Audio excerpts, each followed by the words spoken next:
All right, what's up, everybody? We are live, back with another Omni X-Men, and yes, I am sitting in my kitchen right now, uh, but had some internet issues, but we're good to go. Fingers crossed. Guys in the chat, let me know if I'm skipping it all. Hopefully, we're in for a smooth show here. So, let me jump into things. John, sorry, man, it's been so crazy trying to get into this whole thing, but how you doing, man? Hey, Black Widow has the red room and you got the yellow room. Yeah, that's right. Oh, I like that. Yeah. True. And we got our special guests for tonight who is back again. This is third time's a charm. Chetteyeknight, my boy Chet. What's up, man? Everything's good, man. You guys get me all excited about this now that Monday Night Football's gone and both of our teams have been eliminated. Oh, yeah. And it's fun. I'm glad to be back, especially on such a really good book. Hell yeah. Yes, absolutely. I cannot wait to get into this book. So if you guys are wondering, we are breaking down issue 111. That is the book for tonight. Really excited because this is a book that's really stood out to me from the first time that I read it. And there's Chet already showing the goods here. It's a 9.6. Is that a blue label? Oh, okay. Yeah, right. Oh, don't you start with me. I mean, it's okay. The guilt trip. Now I got to go hunting tonight. That's great. No, good stuff, man. Good stuff. These, and I know we'll get into the numbers, but I was checking out like a 9.8, and it's fairly reasonable compared to some of the ones we were looking at. So some of the I think the 110, the 111, I think those, and 106 might be the cheapest in 9.8s. Oh, okay. Well, that's probably a good start for me then. All right, let's get into the chat real quick. I see we got some people hanging out, some familiar faces. I see we got PJ King hanging out super early. Hey, y'all. PJ. We got Todd Christian. Hi, everyone. Good to see you, Todd. Always. Thanks for stopping in. We got Magic Lasso in the house. Good to see you. I'm excited for the Gene wears fishnets and gets slapped issue. Yes. The question is, how do you protect your home from mutants? The answer: with storm doors. I love it. Does he get a point early for that, John? He does. No way. I do love his next comment. He says, "Oh, Chet is here. Yay." And that's how we always feel. Absolutely. We got Beta Ray Jim in the house. Good to see you. Hello, everyone. Beta Ray. Jackson Roy Kirk. Hello. Evening, folks. All right. We got Jana Marie. Hello, Jana. My niece again. Very nice. Thanks for popping in for a bit. You better stay, woman. Jackson Roy Kirk saying, Chet, I read Hulk Annual 7 yesterday. It was good. Of course it was. The Chet I recommended it. Nice. Good read. I'm telling you, it's a really good read. And I do have a copy here that I'm going to part with. And honestly, Justin, you know where it's going. So whenever you're ready, I'll ship it right out. I know where to find it. I'm getting a better copy, so it's yours. Oh, man. I got to read this thing. I guess so. All right. So before we get into things, just want to remind everybody that's hanging out and anybody that's watching the replay, thank you for watching the replay. But make sure you stick around. You guys already know the deal. We give out, we're going to be giving out some really cool stuff, some giveaways, some raffles, and you can win yourself a spot in that. So we'll go over all the details later, but just make sure you hang out after we break down the issue.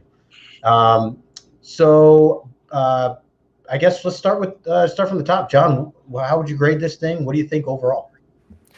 This is easily a 9. I might even go 9.5 on this one. I mean, obviously it's buck wild because there's no backstory. You're just diving right into this, but oh my stars and garters, what a wild idea. What a fun way to present it.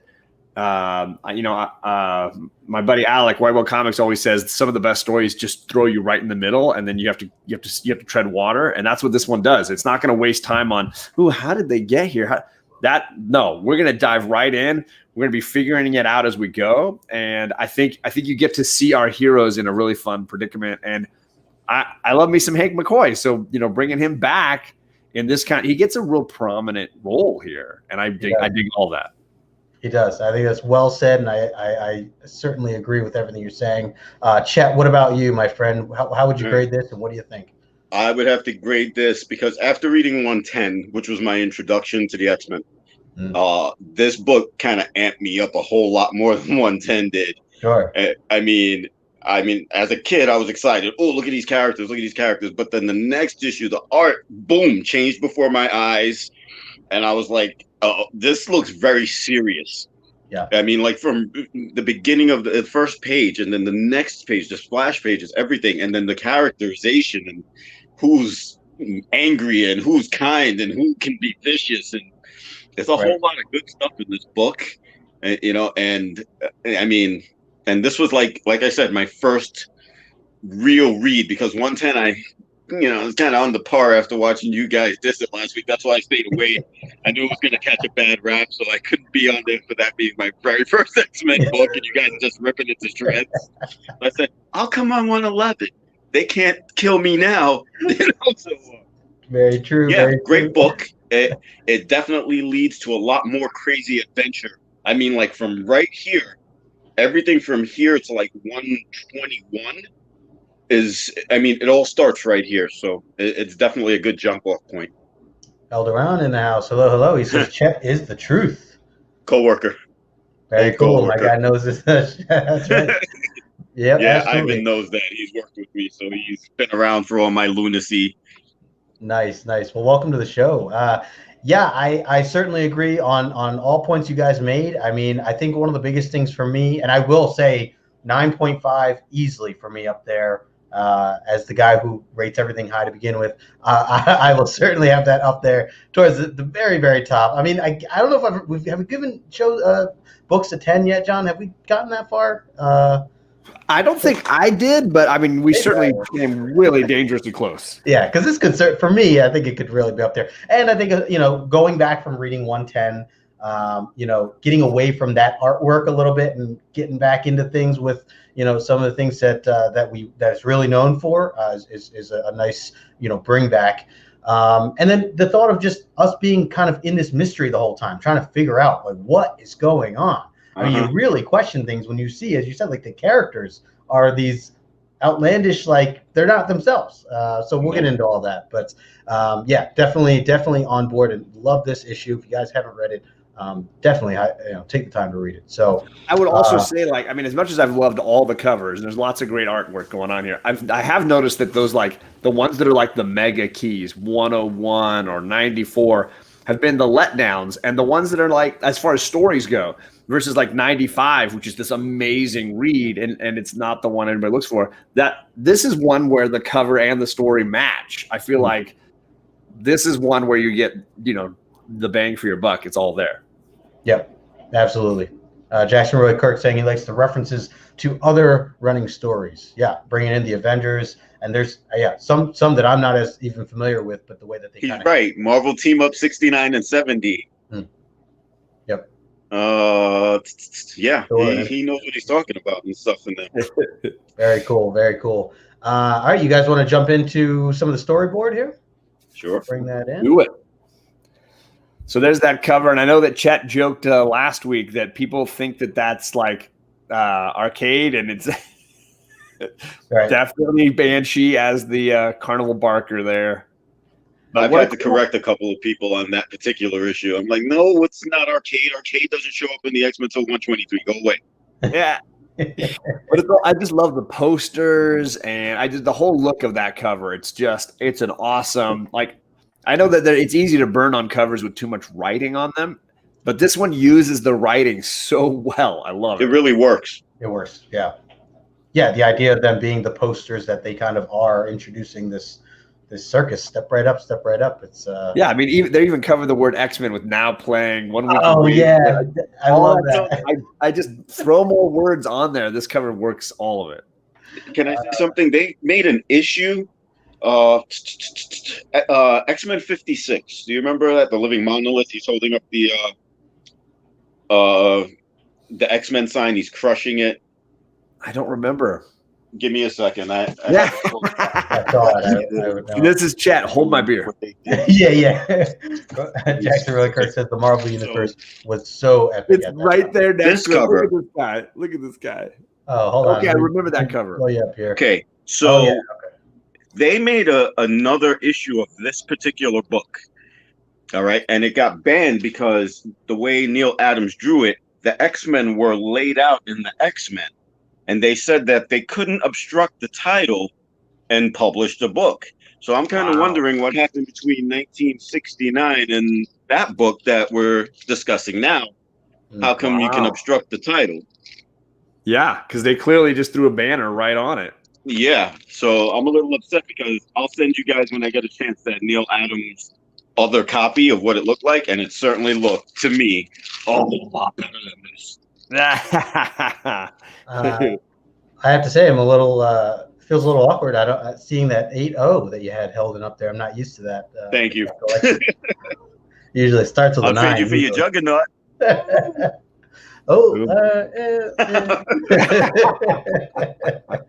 Last one for X-Men 135 is the homage to X-Men. He is correct. Okay. Cool. Boom. Very cool. All right. Well, where we left off, I know Chet and I talked before we went live about this picture as like a great setup. Chet, what is it you like here about Beast saying is, oh my gosh. He's just like proud, right? And you can see his face like, what the hell's going on here? He's got the hat. He's shielding himself. He doesn't want people to be alarmed by his look.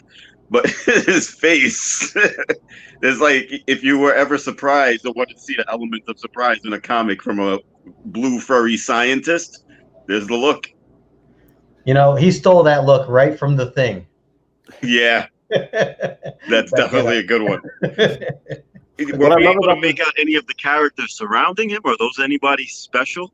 I didn't see any information that told me anything about that, but I wouldn't be surprised if they were like somebody's siblings, daughters, family members.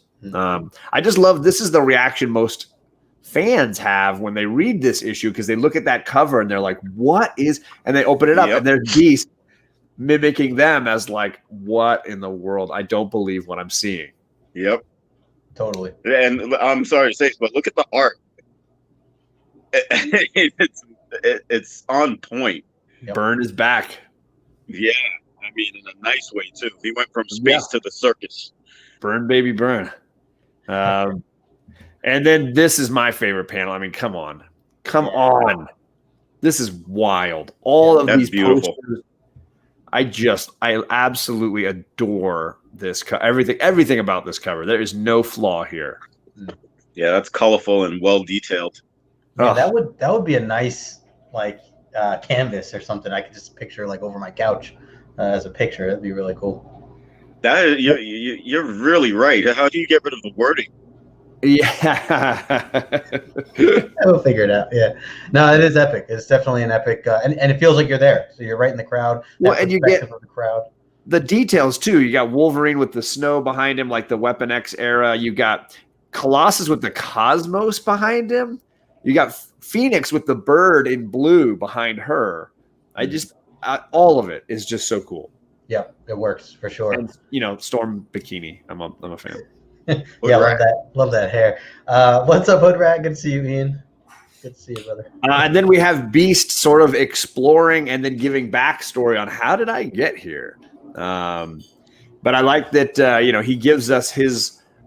He gets us caught up in no time. The exposition does not bog the issue down. He just gives you like, hey, what am I doing here? What's going on? Let me just give you a few pieces of information to get you caught up. And then I also love the fact that this guy, he has clearly not kept tabs on his former team. He's like, I don't know if these are the guys. I never really saw them before. I never really these people come by. Yeah, I think that you're right about that. That this flashback worked out much better than what we've seen in recent issues of basically the flashbacks of what we just read. Like here, it's just brand new information, and it really just helps connect his backstory. So I think it works for sure. Definitely does. And of course, Storm looks great, so we'll be happy about that. Yeah, Colossus equals Mr. Universe. Jackson Rockhurst says. Yes, he does. He does. Freaky Louie is in the chat. Good to see you, brother. And then we get to go to the flying trapeze with Jean, and in some schmo, we don't ever really learn who's doing the trapeze with her there. But it doesn't matter because he's completely useless in that he doesn't catch her and doesn't need to be catching her. I love the way Hank realized. He's like, "Come on now, you're gonna tell me that's not Jean Grey? I've known that woman a long time. She just floated to the ground like that's Jean." Right? Yeah. So she's a failure at the trapeze, but obviously can fly. So what's the point, right? Yep. Min's Destiny. Great color work here too. Her costume, the blue in the background, the shadows, the lights shining all around. I dig it. Yep, absolutely. Freaky saying Aurora from the other panel. And Eric is in the chat. Azor's Tiger. Good to see you, brother. And then we get Hank decides to confront Jean. And I'll tell you, Jean with the fishnets, yeah. But like she's got the beauty mark, the cigarette. Her hair is now like short because it was long. Channeling Marilyn Monroe. Yeah. Hilarious. And then of course Cyclops as the bouncer. Slim, yeah. And Beast doesn't even take anything from him, just shoves him right out the door. Yep, like adios. Cyclops looks like the Fawn, or I was gonna say the Fonz, or like he's Wonder Man or something. Yeah, totally Wonder Man, absolutely. I mean, he's all buff in that frame at the bottom where he's knocking off the Beast's hat. I don't know how you call a guy that ripped slim. That always behooved me. He's really look at how he fills out the uniform, but he's slim. Yeah. What's exactly. Nightcrawler? What's up, apparently Ryan? Arnold Schwarzenegger also slim. And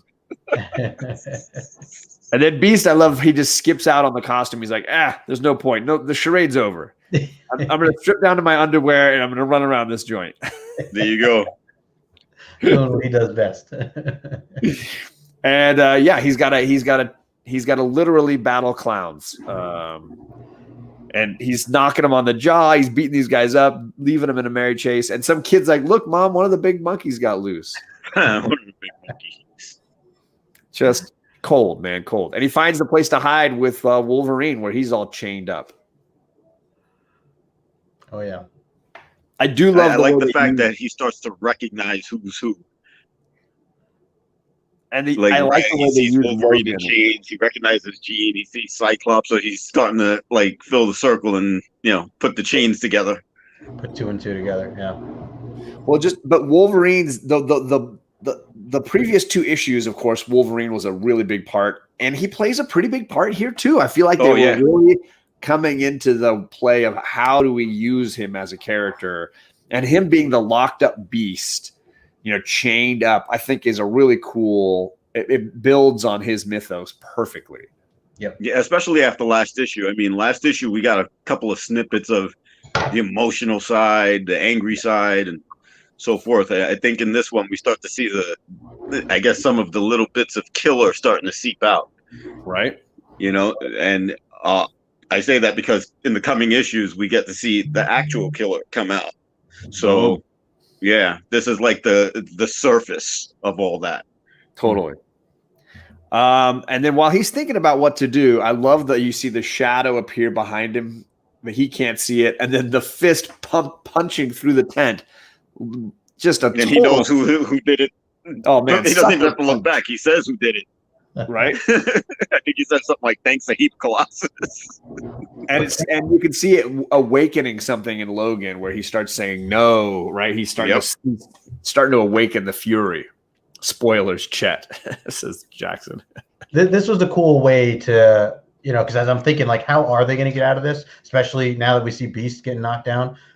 It is a cool way that they've continued to grow, the direction that we're going with Wolverine and seeing how he does, start to snap out of things and going on. Absolutely. Look at the art. Look at Colossus' forearm, for crying out loud. Yeah. And then the next panel, the way he's just looking. Look at it's like he's so shiny. This is some of the best Colossus art, bro, by John Byrne. It's like it's detailed. You can see every last line in his face, the abdominals, the pecs, everything. It's well drawn. Makes me love my statue even more. Well, the way they use blue in this issue is awesome. I mean, even on these 4 or 5 panels, the chains on Logan, his beard, Beast, the characters in Shadow, the metal on Colossus, and there's a great use of layers of blue that I think is really impressive. It's beautiful. I love it. If you look at that panel where Colossus is pulling the curtain open and Beast is on the floor, look at how well Beast is drawn. I mean, face on the floor, and his elbows are up being dragged. Yeah, it's definitely a step up from the 110 art. Absolutely. And like I said, after seeing this book, this is the book that literally like stuck the hook in my mouth and just pulled me in. I can see why. Absolutely. Yeah. And except for this guy, what's with the pose here? I thought about that. This guy looks like mesmerizing. He's definitely giving Beast his come hither look, and I found this whole imagery hilarious. His name is Mesmero. He is mesmerizing. I thought this was hilarious. The fact that this is the splash page, he's like laid out on the desk. I couldn't help but laugh at this moment. Yeah, it's I guess a villainous pose, you could say. A modeling pose. Maybe he's trying to tell us something. No, if I was Beast, I'd be making that face too. He's like, what's this guy? Yeah. You even got my favorite of the two panels too is the guy behind Beast who's like, I'm not going in there. Yep. I've seen what the boss does in there. I'm out. He's like, I don't feel sorry for you, buddy. I'm out of here. Yeah. I'm going to keep walking. Just keep walking. Eyes forward. And this, I mean, in any other book, these would be the best panels. In any other book. Wolverine, look at his arms. And then the way he just, across his back, when he breaks you believe he could break these chains. Totally. I must give props to the mathematics involved in the next couple of panels. I've been hooked on that 145 since I was like 8 years old. So much so I remember. I don't even have to see it. It's just 1, 4, 5. So yeah, Logan breaks free. They haven't explained it in this issue, but I'm assuming it must have something to do with his regenerative abilities, that his memory can't be controlled so easily. But I don't know. Well, they mentioned his instinct, didn't they? A little bit about, like, just how strong his instinct was, that it couldn't be buried, essentially, and that's like one of the ways that he was really able to kind of, refocus what was going on. I like him in the shadows there on the right, up at the top, moving through the shadows as he's taking the guy out, the next guy out. For sure. I absolutely love that first panel on this page. The panel below with his face, you can see how intense it is. Like I can't take it anymore. I got to get out of these chains. Yeah. And I mean, I love this. All the parts coming up. By all means, you can proceed. Yeah, this is just epic. So, I did want to mention. I didn't change the title on this. Very sorry. I think it's hilarious that yet again Wolverine made a costume change in the middle of a fight. Where did he find his costume? Right. I don't know where he got the costume. I don't know how he got I guess he could have used a claw to break those bracelets off, but I don't know how he got those things off. Those things look serious. But he did say, "Sing, canary, not my claws." So maybe the guy sang and he was the canary and told him where everything was, blah, blah, blah. I'm stretching, I'm reaching, I know. But yeah. So Wolverine decides, I'm going to, knowing how powerful Jean is, and I think having a thing for her, he's the one, he goes to her first, completely just slaps Cyclops, and then starts going to town on her, pulling what is it, she wearing a scarf or something, and then just slap, waking her up a little bit here. And then I know, Chet, you wanted to talk about this one right here. Yeah, because up until last issue, I didn't know what the Phoenix was. All right, and now this, I'm saying, hey, who's this chick? She wasn't like this last issue. She got shot with a dart gun twice, and she was out. That's a good point. Now this one, she's taking all of our favorite Psycho here and just tossing him around the room. And I mean, she comes back. Obviously, he smacks her out of it and everything. But look, the power. It's just like boom, the Phoenix is out. I kind of believe that last panel before this one was a little bit of an indication of the Dark Phoenix. Yeah, you can see it in her eyes for sure. Yeah, that's not the good girl Phoenix. That's the world devourer. Right. Yeah, I just pictured an explosion here when she did this, and she just sent Wolverine going flying back. Just pictured this really loud kind of explosion as she snaps out of it, and she snaps out of her initial hypnotism, but then she snaps out again as she's now at the bottom and realizes it's Wolverine. So it's like a two-time kind of realization of what she's doing or her surroundings. Yeah. Again, sure. I mean, all the art in this book is just, to me, it's perfect. The surprise in Wolverine's face when he's going backwards, or the surprise in her face when she snaps out of it. I give all the props in the world to John Byrne. Speaking of the faces of the art, PJ here saying Byrne has a dynamic style with plenty of detail. I love the way Byrne draws faces. Plenty of emotion, and not only the faces, but also the eyes. Yeah, it's a great point. Exactly. Yep. So yeah, he wakens Jean, and she gets him back for, hey, don't slap me, right? And then we got Mesmero. I don't know. He's like, he can't even like mind wipe Beast, and he's apparently taking care of the whole X-Men team, but Beast is holding him up. And then he's going through a lot. And you could see he says it in his head. He's like, I don't know how much more I can take and all that stuff, but he's still just being wise ass Hank McCoy. Yeah, and then one distraction, and then Beast totally takes advantage and just lifts those two guys in the air and knocks their skulls. I love that. And charges in to try to take out Mesmero, and then something happens. Yeah, that's a classic move, classic technique. If you're ever in trouble, guys. Oh yeah. I just came from the gym. Don't tempt me.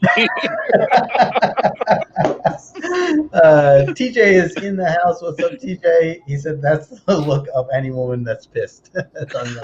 He slapped her like 3 times. I'll pass by a preschool tomorrow. Check it out.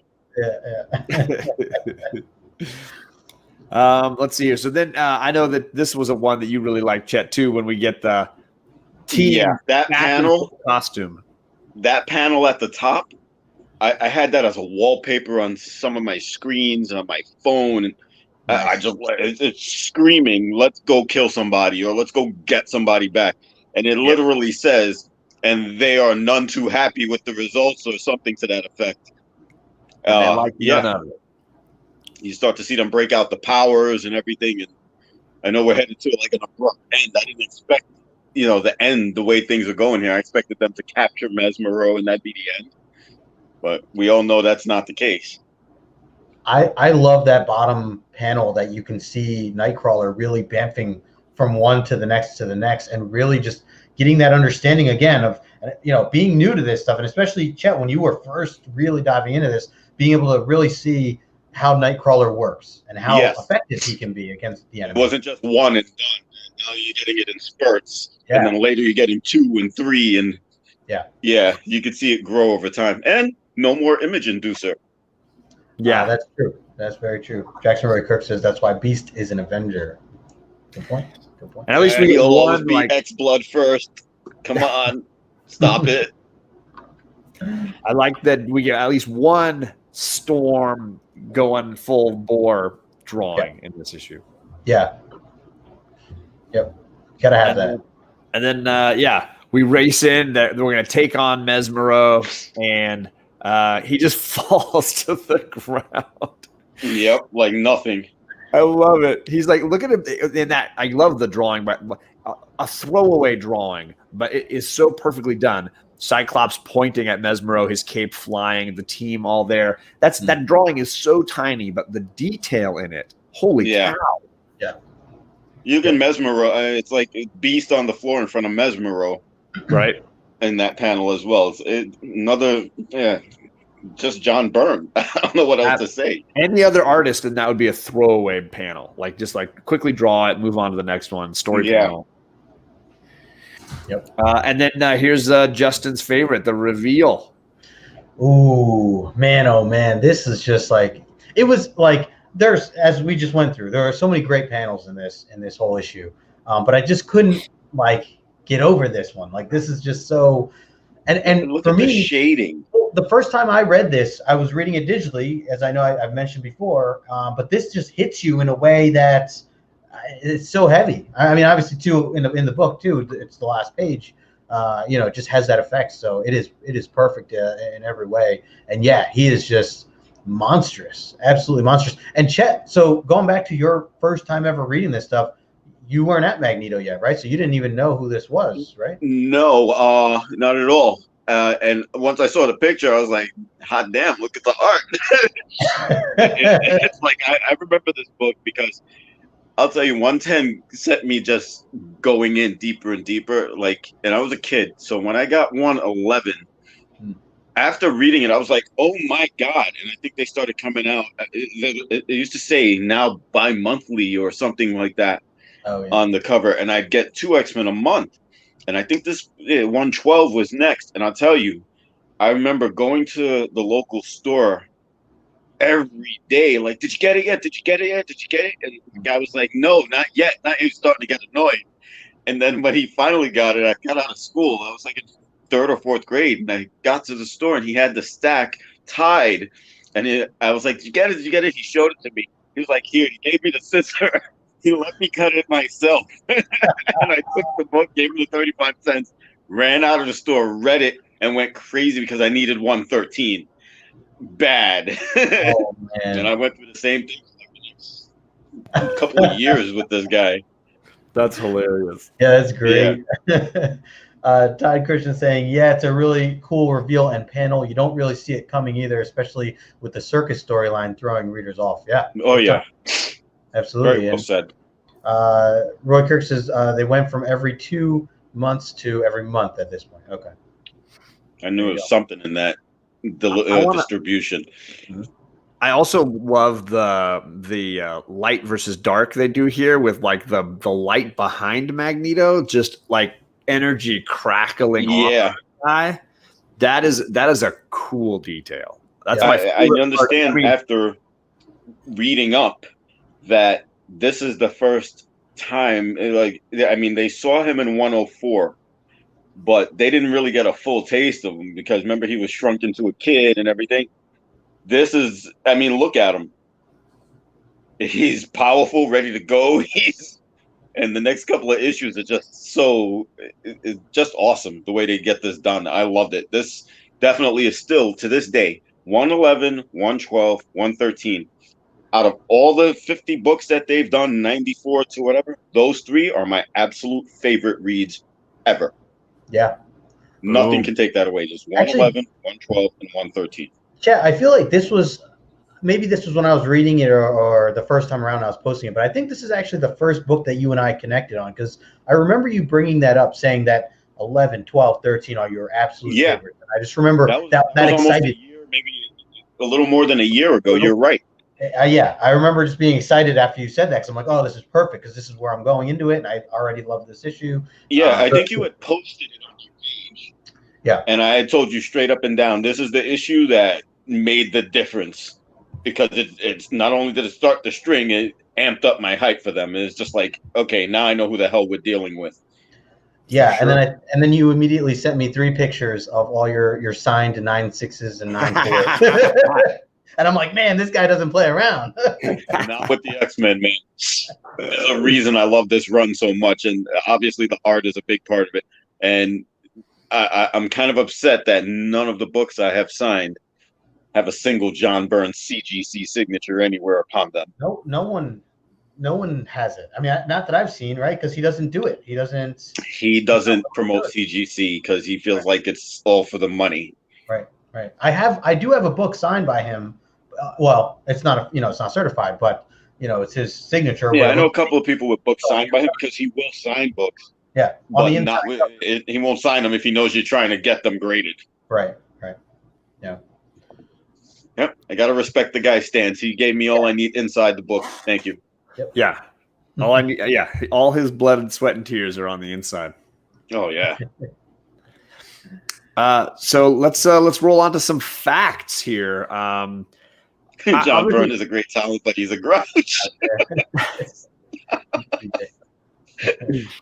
There's not a lot of key elements. There's no first appearances or anything like that here. I do think the Gene Scott Logan love triangle takes a big step forward in this issue.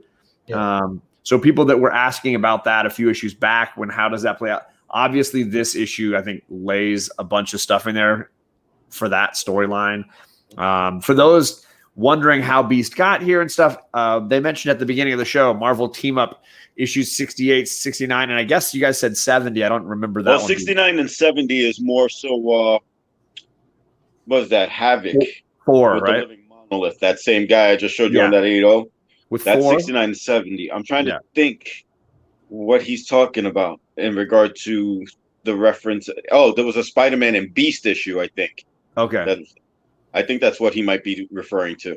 So I have not read some of those issues. So I was reading online about how Beast has been on a bit of a journey for a few issues, and he bips around. But I think it starts in Avengers 172 or something like that, or it ends in 172. So 172 ties into some of Beast's wanderings as well.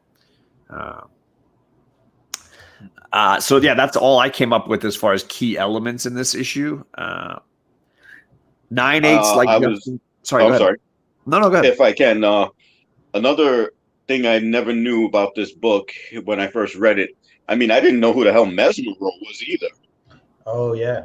And I'm like, who's this guy? And apparently he has some sort of mind power or something to that effect. And I didn't get to see a whole lot of it until B said, "Oh, I'm resisting. I don't know how much more I can take." So I was like, okay, I know what he does now.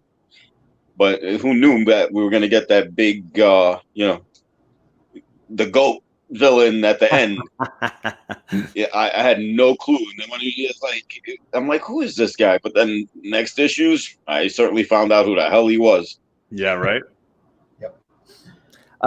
Justin mentioned at the beginning a 9/8 is somewhat reasonable, a 325 for a 9/8, and a 9/6 120. So the ratio is closer to double, a little more than double. There are 141 9/8s, 266 9/6s, and 209 9/4s. Let's see. Is there anything else on there that I wanted to mention? That's pretty straightforward stuff there. It's really not bad. That 9/8 is really not bad, and to me, no, that's a worthwhile spend. Yeah, for a book that just has an amazing story to it, I think that's a great deal for this era and being part of this storyline. Absolutely, totally. So there you go, gents. We went kind of fast, but the truth is, the book goes quickly. It's a fast read. It's a kick in the pants, wild ride. Yeah, absolutely. Wait till the ride that it continues. This is basically the linchpin. You just pull that pin, and this one tumbles everything else over right into it. You're gonna love it. Yeah. You're right. It definitely opens up.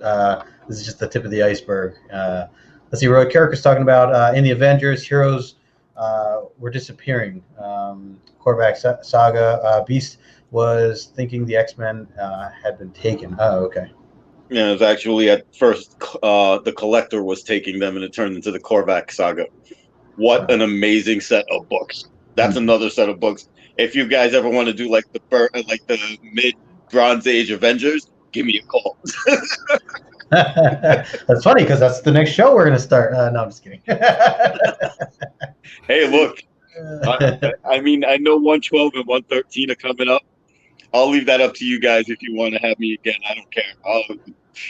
We don't have anybody for 113, but we got Beta Ray joining us for 112 next week. Yeah. If you want me for 113, say the word. I'll gladly dive in. I'm writing your name in right now. Yep. You got it. Down for that for sure. That book is so awesome. Beta saying looking forward to 112. There he is.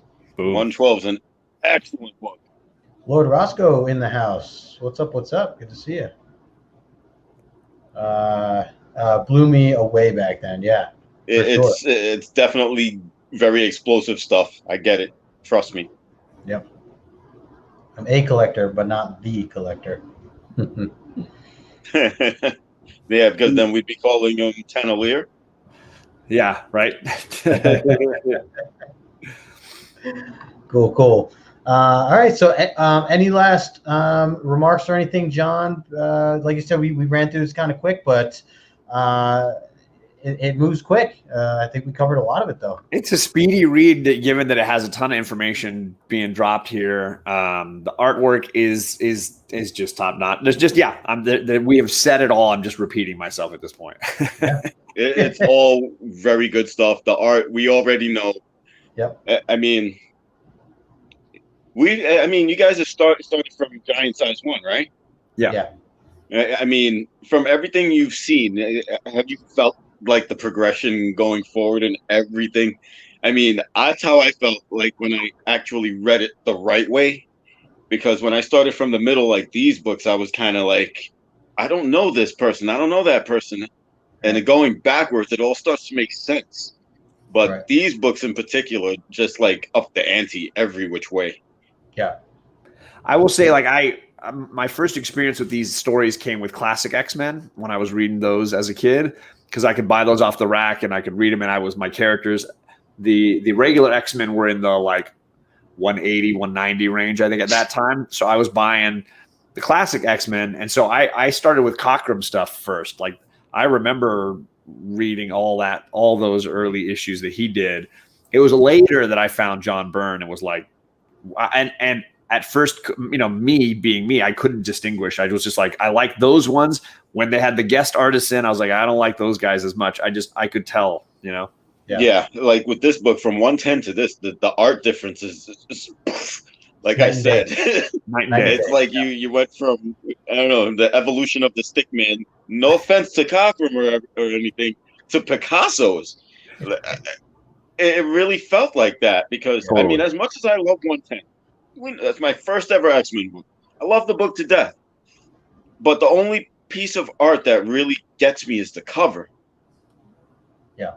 And then this book, you got the cover, and then the interior is just every page. Well, it's just beautiful. I mean, you don't even know. Yeah. At this point, I'm like, who the hell's the artist? John Byrne. I never heard of him. I gotta see more of this guy. And it definitely was worth the while.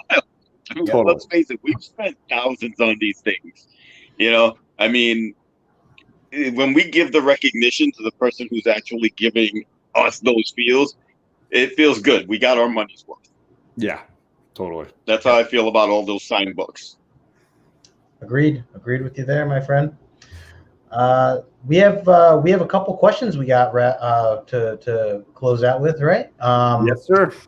And I will say before we get into those questions, right after this, just so you guys know, John and I are actually jumping over to JP Collects channel again to wrap up Descender. Wanted to squeeze that in just so you guys are, if you're not doing anything at 10 o'clock, jump on over there.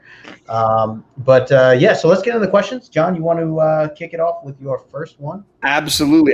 Last week, we were talking a little bit about Jean Grey and Wolverine flirting with Jean Grey. He offers a date night. And can you in the chat tell us what is a Wolverine date night circa issue 110 entail? Anybody tell us what it is that he's offering her for a night of fun with Logan? What does that entail? Date night with Logan. I have the funny answer. Oh, adamantium and chill. Adamantium and chill. That's hilarious. Oh my gosh. I might have to give you a comedy point if nobody can beat that. That's hilarious. Adamantium and chill. So I see the correct answer. If anybody wants to copy and paste it, let's see here. Where is he at? All right, 2 points and a raffle ticket for. Are we waiting for anybody? I don't know. Yeah, I didn't dive into the details as we usually do, but it's Jackson Roy Kirk with billiards and beer. That's what he offers her. He's like, how about a beer, a brew and 9-ball? A brew and 9-ball. So I get a bonus point for Magic Lasso, and I'm going to give Chet the comedy point there, and we can roll on. Chet. And I'm on the broadcast. I did it. Hey, comedy is allowed. There's no time limit on the comedy. That's true. All right, so we got so Roy Kirk. That's Roy Kirk got the raffle ticket. Very nice. Okay. So my first question is, who was it that actually snuck in, or was invited in, but essentially broke in? Who broke into the mansion in last episode? What was that person's name? Looking for that person's name. What's up, Comics for Cheap? How you doing, man? Hey, what's up, James? What's up, homies? I'm gonna go with Martha Stewart. Comics for Cheap just started a YouTube channel, guys. If you guys aren't subbed up to him yet, he has already put out some hilarious and also very helpful content. Highly recommend checking him out. Okay, I see the answer here. So we got Magic Lasso on my end. I have first. Is that right, John? Yep. All right. So Lasso taking the first one there, followed by PJ King. Yep, PJ with the bonus. And if we have any funny ones in the house, I'm gonna let's see. I see Deadpool. Kind of like PJ's answer. I say Jackson Roy Kirk says poor man's Colossus. I'm gonna go with TJ though. I'm gonna give this one to TJ. Is that like a food stamp Colossus?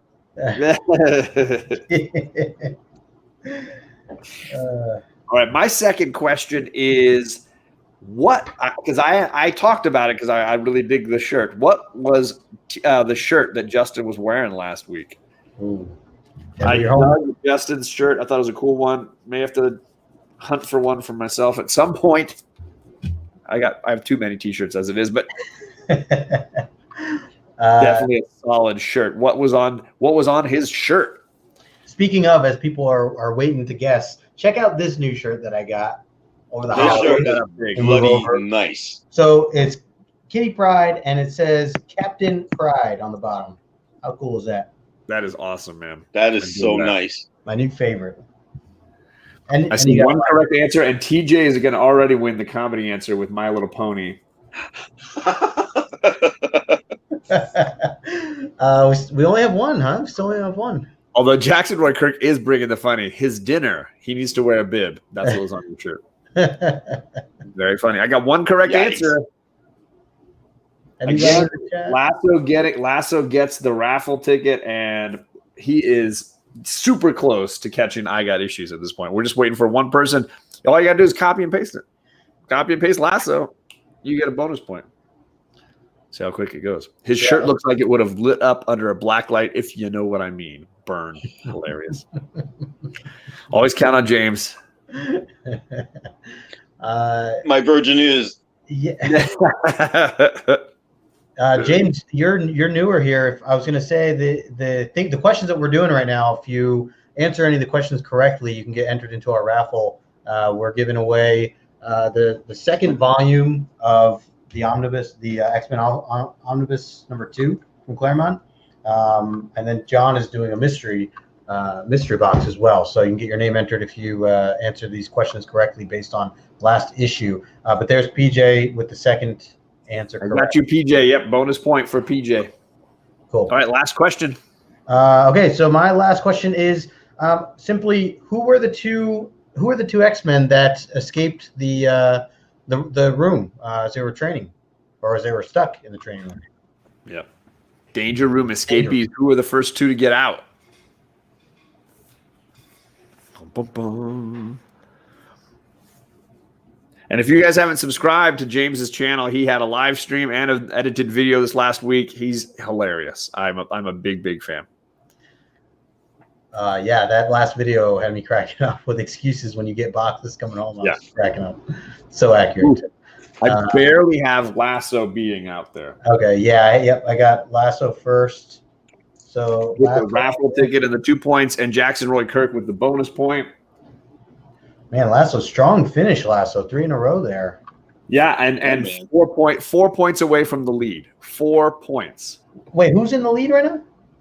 I Got Issues is still 4 points up, man. Wow, even with this long break that he has. Dude, it has not mattered. That guy creamed a couple of weeks, just blasted everybody. that sounded wrong. There's got to be a better way. Beta says he's made. All right, just one comedy answer, and we are DONE. Any comedy takers for the two who escaped the danger? Many apologies. Welcome to our family show. Oh, I'm finding my composure again. I apologize. That's me. That's me. Thanks, John. I appreciate Chet being on the show tonight so I could earn some points. Oh, that's hilarious. Issues knew he could take a vacation. He's just toying with us. Yeah. He's staying away from social media for the month. Although he is on YouTube, I will say he was just on Mr. Gurrell's. Yeah, he's been like as a guest. He'll be on a show, but he's not like engaging in social media. It isn't Wednesday, John. I'm sorry, TJ. I'm sorry. But I'll give you the joke point again, TJ, for that. There you go. And shout out to TJ for always helping us with the numbers and everything. Always like to give some credit there. Thank you, TJ, for helping us out. Absolutely. All right, gentlemen. I think this wraps up the issue. We're going to be diving right into 112 next week. We'll be over on John's channel, so make sure you guys sub him up if you haven't already. And then we'll be joined by Beta Ray Jim. Guys, make sure if you aren't following Chet, I put all his information down in the description. Thank you, guys. I think you're pretty well known around these parts here now, but just in case. All right, he's a legend to be on this show, man. Yeah, everybody Chet's here. All right, guys, I love it. All right, cool. Well, everybody, thanks for hanging out. If you're watching the replay, thanks for taking the time to watch the replay. Make sure you hit the like button, subscribe, and all that fun stuff. And we're going to be jumping over to JP's Collects channel in a few minutes. So maybe we'll see you guys over there to talk to Sender. But until then, we'll see you guys next Tuesday.